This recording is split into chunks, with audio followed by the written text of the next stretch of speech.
Hello, everybody. How are you? Sean and Ellie here for WhoCulture, and we've decided that it's time for our uniforms. I'm actually so happy about this. I, I'm w- so I, excited. I was like, I'd love to be able to tell you all a big lie and say, this is what we're doing as WhoCulture. I've owned this for a while. This is, yeah. I did not buy this for work. I bought this because I love Doctor Who. Ellie, how are you this week? Are you well? I am very well. It's very cold all of a sudden. It has dropped. So we were in It's two very different cold. countries recording this, and like it has absolutely dropped. Before we go into anything, Ellie, do you have anything to tell our lovely viewers or listeners? Yes, I do. You can catch this podcast across all your various podcast streaming services. So you will get it exclusively here on YouTube first, but then keep your eyes peeled on Spotify and Amazon Music and Apple Music as well. And you will hopefully hear our voices on those streaming services too. Absolutely. And then of course we're, as you can tell, we're getting the plugs out of the way this week. So of course you're watching us. If you're watching us on the YouTube channel. So of course at WhoCulture, make sure you're subscribed. If you're listening to this, please follow on all those various platforms. You'll catch us obviously on Twitter at WhoCulture. You'll catch us on Instagram at WhoCulture. You'll catch me at Sean Ferrick on Twitter, at Sean.Ferrick88 on Instagram. Ellie, where do they find you? At eLittleChild on Twitter and Ellie.Littlechild on Instagram. And And don't forget them. TikTok. Oh yes, of course. Sorry, And yes, of course. TikTok. And at the moment, if you follow along on TikTok, I am unboxing the Doctor Who Advent Calendar every day in the build up to Christmas. Very, very cool. I am also doing an unboxing thing, but it's that other little franchise there that maybe yeah Get away. Get uh, away. allow me to end this by saying make sure you're following at Dan the Meegs as well, because he's a bloody legend and he said that he's not going to give me my puppy back until I plug him on this. So right, we have a little bit to get through this week. Our main topic, we're a little bit out now from Power of the Doctor, so we're going to have a look at the 13th Doctor's era. What worked, what didn't, and what are our overall thoughts about it. But before we go into that, we have a new section that we are calling Ellie. TARDIS tidbits. Now, just Now, imagine there's some really good animation going on right now. In the future, there may well be, but for now, you can just have us do a little dance for TARDIS tidbits. blue, blue, blue. Yes, we have two bits we're going to talk about. So I believe I'm going first, which is yeah, chivalry dies on WhoCulture. We are talking about the fact that the 15th Doctor's era is beginning because filming has started for the next season of Doctor Who. We got confirmation that screenwriter Dylan Holmes Williams is actually directing at least an episode. This was the clapperboard clip that was revealed. We are recording this on Tuesday, the 6th of December. So on Monday, the 5th of December, that was revealed. Dylan has worked on the Apple TV Plus series Servant, which I am told is great. So this is good news. So yes, that was revealed yesterday. We know nothing else so far, but the way it started dropping news, which I'm delighted about because we've spoken about how much we need more marketing for Doctor Who, I am delighted. That is my little tidbit. And just to add to that, we also had a post from Millie Gibson of her first day. She's moved to Cardiff for filming. Woo-hoo! She had a little note from Doctor Who in her new house as well. Excellent. And now it's time for my tidbit. So last week we told you the great news that the Sarah Jane Adventures was now on BBC iPlayer. But since then, people have noticed that there is a couple of episodes missing. The Series 5's penultimate episodes, The Curse of Clyde Langer. I'm just going to get the quote that has been released to let us know why they have been missing. And it says that we are making a couple of minor edits for factual accuracy and we hope to make it available soon. Other than that, we don't know what those factual inaccuracies are. But hopefully that does mean that they will be up and on BBC iPlayer at some point. But as of yet, they are the only two episodes missing on BBC iPlayer. I like as well, weird as this sounds, I like that there is a reason. That it's not just like, there's a rights issue. We had something similar on, I can't go 5 minutes without mentioning Shrek. When Paramount Plus launched here on this side of the pond, there was missing episodes from the franchise, and there was a rights thing. It was really weird. But I'm glad it's not something like that.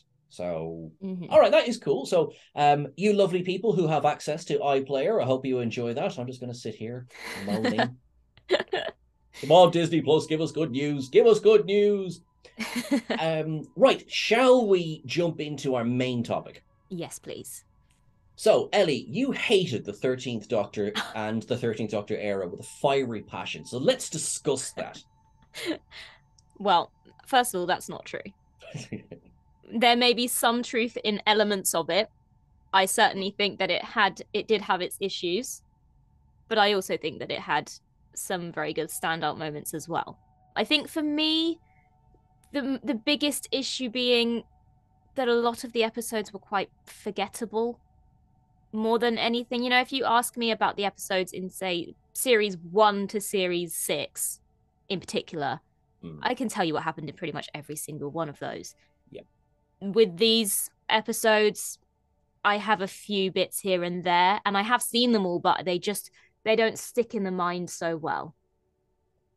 I feel the same way. I was really, really excited. I think we all were really excited to see what was going to happen, where it was going to go. Funny enough, I had not seen Broadchurch at that point. I've since watched Broadchurch, and I've seen how amazing Jodie was in it, and I think it's fantastic writing, fantastic directing.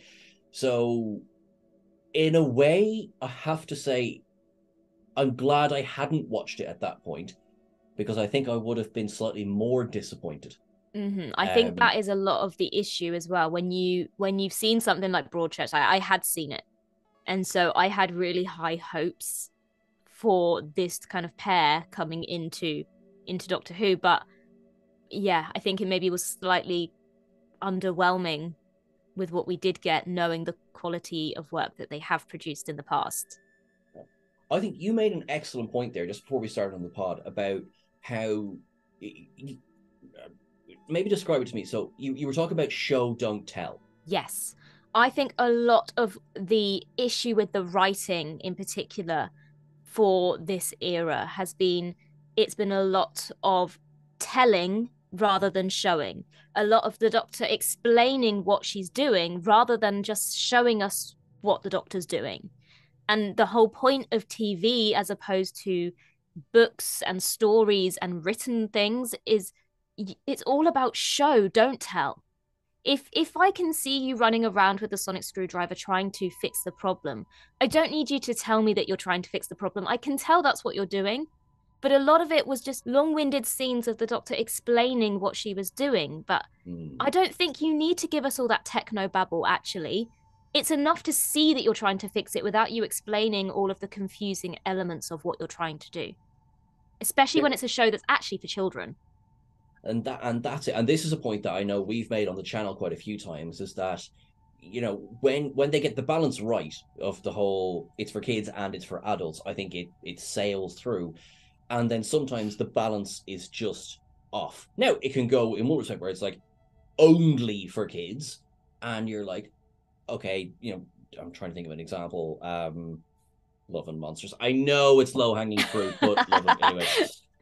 Where it's like, yes, okay, they go full silly in that one, that's fine. There's other examples as well. And then where they go too dark and too like, oh wow, okay, Death in Heaven, and Deep Water, they were, I think, arguably, it's like, you remember kids are watching this. Now, of course, neither of those examples being from Jodie's era.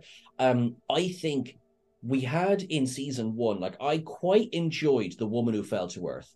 I thought she was very good in it. And a lot of my points tend to come back to Jodie was very good, and the episode around her wasn't great. And I think that for The Woman Who Fell to Earth, I think it was a good intro. Could have been a little bit better. Could have been shorter, if I'm honest. I tell you something that it does feel a little bit like. And I know we do have this kind of, every time there's a new Doctor, they do fall into this trap to start with, is before the actor has established what their Doctor is and how their Doctor acts and reacts to things, it starts off as a little bit of a copying, a mimic of a previous Doctor. And I feel like that's maybe where it kind of, maybe from a writing point of view and maybe slightly from a performance point of view, before she could establish her own personal Doctor, it kind of felt a little bit like just kind of copying what say David Tennant would have done or what Matt Smith would have done. And I think maybe a lot of that is in the dialogue. I mean, you had that even with Matt Smith. You kind of, before he kind of developed into his own Doctor, he did have moments that were very similar to David Tennant before they can kind of establish themselves a little bit. I think so. And of course, we, the audience, we bring in our expectations of, say, the previous Doctor. And I will hold my hand up and say, I'm so guilty of it. Like, and I'll spend my time going, make sure you give the new person a chance. Remember, everyone feels the same way as the new Doctor. Of course, I had David Tennant in my head looking at Matt Smith. I had Matt Smith in my head looking at Peter Capaldi. And I had Peter Capaldi in my head looking at Jodie. And I think with Jodie in particular, there was that added pressure of, it was the first female Doctor. So you didn't want it to be too feminine and too kind of over in one direction. But you also needed to kind of change it because this was different and it was something new. And so you couldn't have Jodie doing it in exactly the same way as the previous actors because she is different to them. You know, she is the first female Doctor. But that kind of finding that balance again, we talk about balance a lot, that balance between it being feminine and female, but also I'm still the same person that I was when I was Peter Capaldi.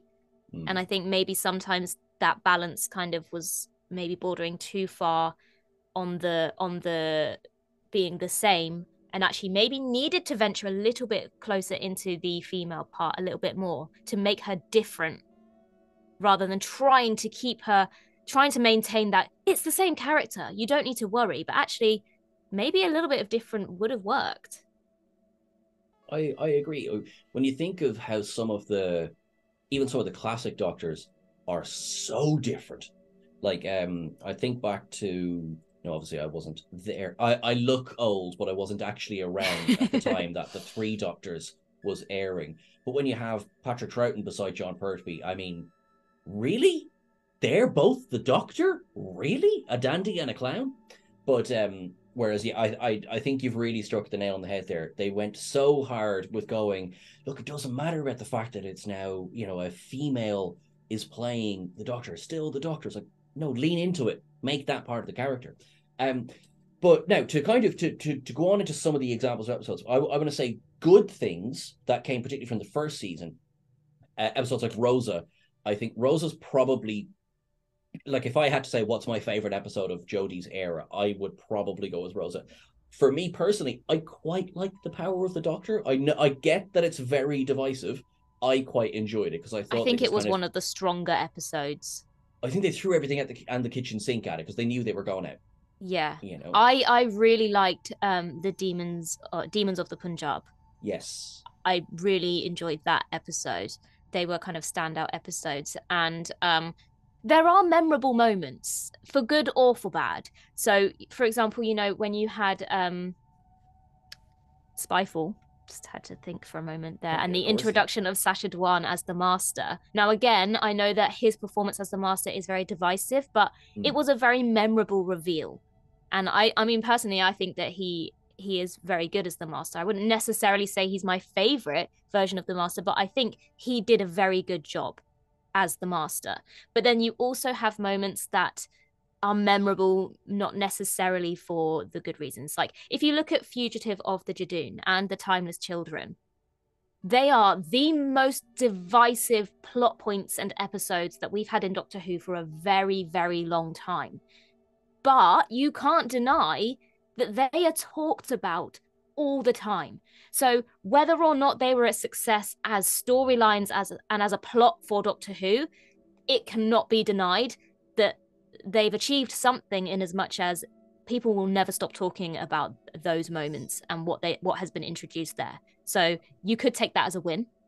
Yeah, and it's memorable. I couldn't agree with you more.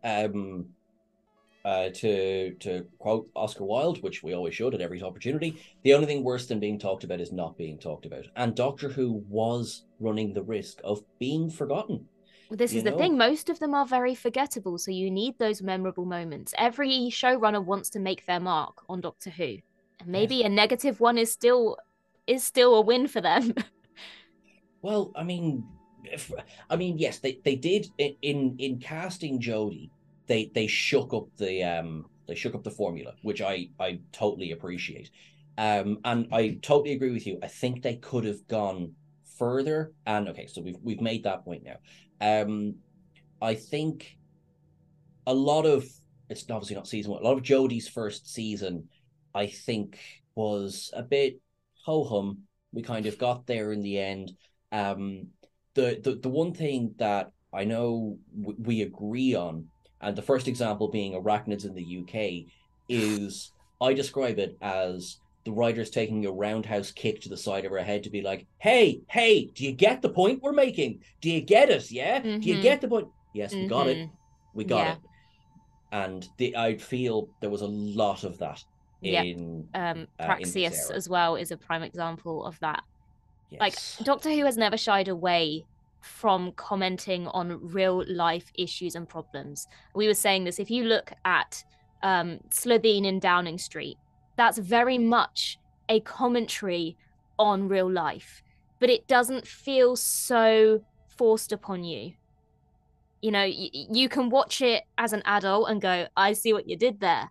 But you can watch it as a child and just go, oh, look, there's farty monsters.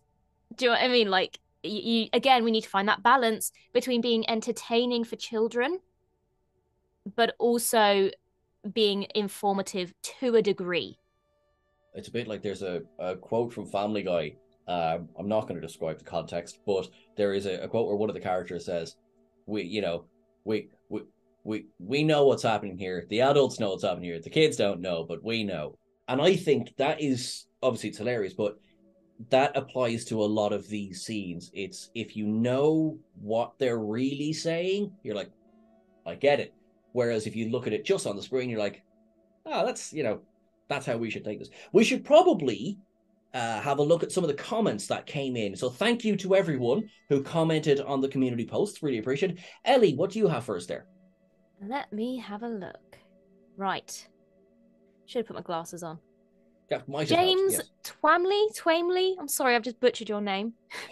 Says, well. I think Jodie herself was fantastic and played the character really well using the tools she was given. Sadly, the era as a whole had the continuous problem of spectacle without substance due to Chibnall's focus on big action scenes and impressive cinematography that sadly just made the show feel very wooden, albeit nice to look at. Now, that's a kind of a point, isn't it? It has been visually very impressive. Yes, it has. It looks gorgeous. But just because you have pretty visuals, that doesn't mean that you've made it better. I mean, look at Doctor Who in the 60s with cardboard cutouts and polystyrene. Yeah. But and you don't people still loved it. Yeah. Yeah, you don't need all of that for it to be good.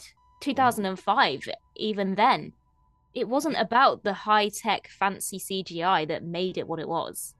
I have one here from, I think it's Zia L. Storm. It felt like a group of fans making a Doctor Who season for fun. They had a list of must-haves and simply followed it. I think that's one of those things where I would go, I don't entirely agree, but I absolutely see what you mean by that. Because I get what you mean about the must-haves. We must have Daleks, we must have Cybermen, we must have this, we must have that. And yeah, unfortunately, I think there is a point in that. Anna McRae says, I'm frequently torn. I love Jodie. I love Mandip. I even think, solely speaking about production quality, it got a huge step up. But storytelling-wise, it was just kind of lackluster most of the time. We got wonderful episodes like Demons of the Punjab, but the majority were kind of bad. I think the biggest problem with Chibnall is that regularly things just kind of happen for no reason and you just have to accept it. Shout out to Ryan just being in a volcano for some reason. I think that's supposed to say Graham. But I get that as well. There are a lot of things that you're just like, oh, why is that a thing? Yeah, I think that the Graham example is perfect. Myself and my dad watching it the other day going like, okay, Graham's here. I was kind of like, woohoo, Graham! Yeah. Why are you in a volcano on your own? Because where else would you be, you know? Right, Poppy and Ben. I think Jodie was the warmest and most nurturing doctor, which I have to say I agree with. She cared about her fam the minute they stepped into the TARDIS. I think her storylines were too convoluted, though. I also completely agree with that. Mm-hmm. The whole Lost Child story arc was boring. She did the best with what was written for her.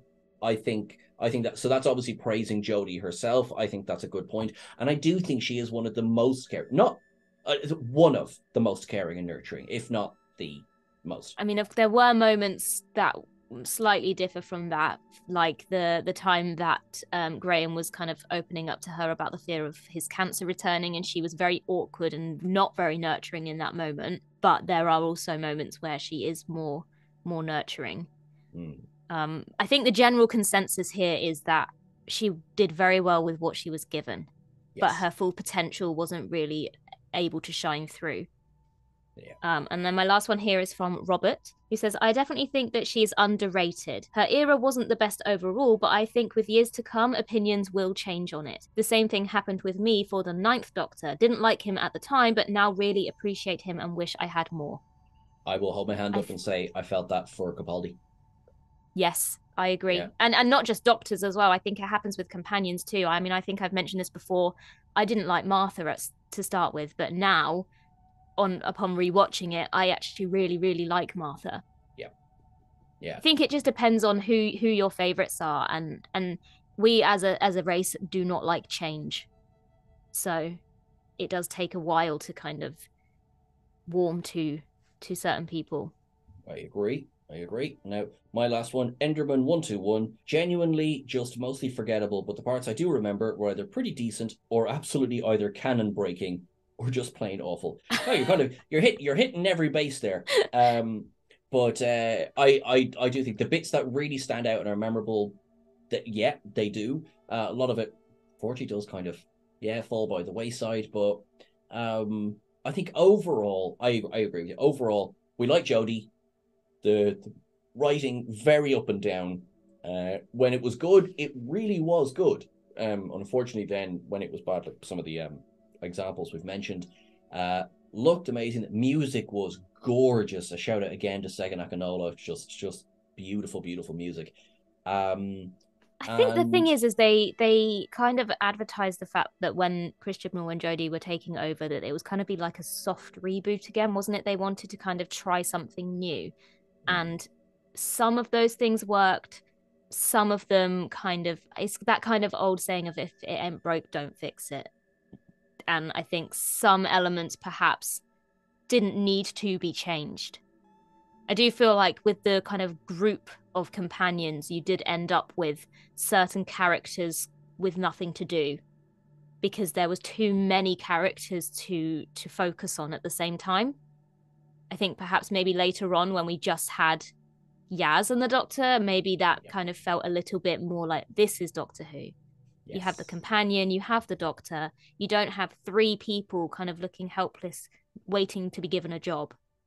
I'm not sure if we managed to really clearly go through her entire era, but sure, listen, we're not going anywhere. We'll be here for a while. So everyone, thank you so much for your comments. Please, we're going to be putting up more community posts. Please continue to comment. We'll try and read out as many as we can on each of these. Anything you specifically want to hear us talk about, please let us know. Twitter, Instagram, you can catch either one of us on TikTok. You know, we're everywhere. You look quick long enough, you'll find us. So make sure you might just find us on the street. Very likely. You see a person mumbling, talking to a phone box, it's probably me. So I think that's everything for today. So thank you very much, Ellie, as always, because you're awesome and wonderful and very thoughtful, and you have impeccable choice of jumpers. Oh, I know. Yeah. There was no peer pressure involved whatsoever. Not at all. You got that check cleared, right? Yeah, just about. Cool. All right, everyone, you look after yourselves for the next week. You're awesome. You're wonderful. Keep things wibbly wobbly.